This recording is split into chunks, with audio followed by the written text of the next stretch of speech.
today's video. It is going to be a February wrap-up. This is the first one I have ever done, so kind of bear with me.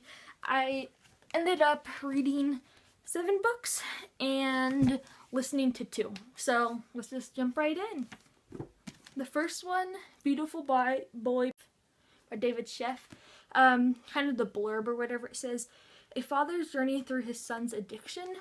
And this is a nonfiction book. And this is the first nonfiction book I have ever read, I think. Like a full-on book. Like, you know, when you're in 3rd grade and you have to do a report on a certain animal, so you get a little facts book or whatever. But it's a full book. So that was kind of one of my goals, to read outside of genres what I'm used to. And it's just throughout his son's years of addiction. I thought it was really interesting. I got it from Half Price Books for $2, and I think everybody should read it. His son actually came out with a book as well called Tweaker, I think, by Nick Sheff. So I might want to pick that one up to see his perspective of the story. Next one is Rebel of the Sands by Halwyn Hamilton. This one is about a girl who lives with her uncle and aunt, and she's not happy there. They don't treat her well, and she wants to run away and try to find her a different aunt that her mom used to speak well of when her mom was still alive. So one day she enters this tournament to try to raise money for her trying to escape, and she has to disguise as a boy because girls aren't allowed to enter it.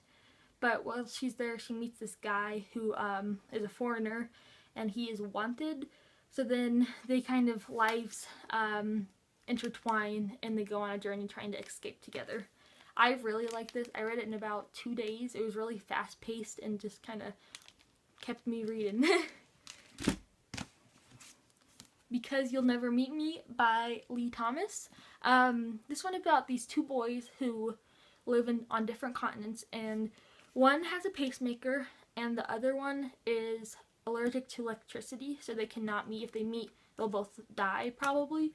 But the story is just them sending letters to each other. The whole book is just letters back and forth to each other, and it's just about their life and them accepting what they have and growing and supporting each other. I really liked it. Most of these books I have here I really liked. The next one is We Were Never Here by Jennifer Gilmore.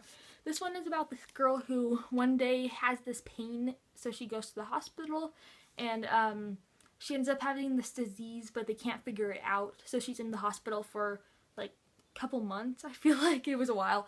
But one day this guy shows up with a dog, and he volunteers there with his therapy dog, and she each day she craves seeing him. He's the one bright spot in her day of just laying in bed in pain. So she thinks he's this perfect guy and everything, but then she soon realizes he's not perfect, and kind of goes from there. I think the cover is super pretty.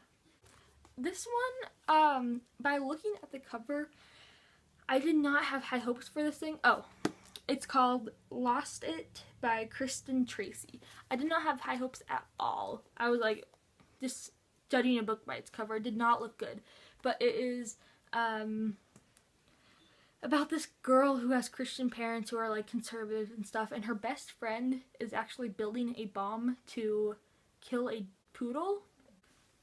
So she's kind of trying to deal with her best friend kind of going crazy, and she meets this boy, and her parents, you know, are Christian, and they're strict and they don't really approve, but she loves him. She thinks he's perfect, and the story was just it's weird. Her friend's building a bomb to kill a poodle, but it kind of works. I don't know. And then the last one is The Bane Chronicles by Cassandra Clare, Sarah Reese Brennan, and Maureen Johnson. This book took me a while to finish. I remember I would read a little bit, and then I'd read a book, and then I'd pick this up again and read 100 pages and then read a book. My favorite stories were about, of course, the ones with Alec in it. I love him. I love them together. I just liked getting the background on his life. There was points where it was boring, but I liked the background story of like the hotel where the vampires stay and just stuff like that. Just getting how things happened, explaining those for why things happened in the past the way they happened. And then the two books that I listened to were Carrier of the Mark by Lee Fallon. This book is about a girl who moves to Scotland, I believe, with her dad. They have been moving a lot all their life since their mom died, and she never felt like she belonged, but she moves to this place and suddenly everything is going right.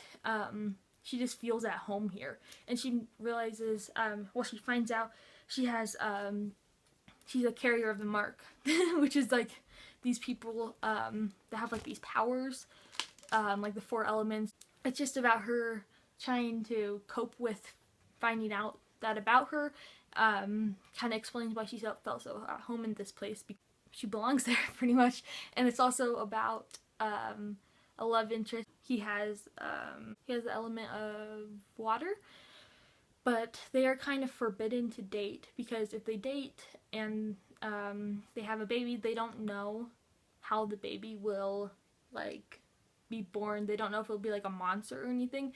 So they feel this connection, but it's kind of forbidden. Yeah, I really liked it. That one kind of kept me up listening to it. And the other one was Salem by Madeleine Rooks. Sorry if I pronounced that wrong. It's about this boy who goes to this summer camp at a college, and the dorm rooms are this old mental hospital, and they find a sectioned off area that hasn't been like converted or cleaned out or anything, and just kind of weird things start happening to him.